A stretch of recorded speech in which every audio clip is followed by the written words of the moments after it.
বন্ধুরা, মটরশুঁটির কচুরি বানাবো। মটরশুঁটিটা ছাড়িয়ে আদা মৌরি দিয়ে ভালো করে পিষে নিলাম, দিয়ে একেবারে ময়দার সঙ্গে গাওয়া ঘি দিয়ে মাখলাম। এখানে আলু ছাড়িয়ে রেখেছি, আলুর দম করবো, আপনাদের দেখাবো। বন্ধুরা দেখো, এটার মধ্যে জিরে তেজপাতা দিয়ে দিয়েছি। এরপর আমি পেঁয়াজটা দিয়ে দেবো। দিয়ে এখানে আমি টমেটো, পেঁয়াজ, আদা, রসুন, কিশমিশ, কাজু বাদাম সব কিছু দিয়ে পোস্ত সমস্ত পিষে রেখেছি।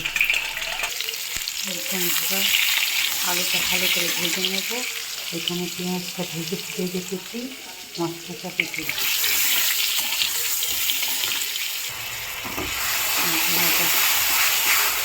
ভালো করে কষে নেব। মশলাটা ভালো করে কষা হয়ে গেলে আলুটা দিয়ে দেব।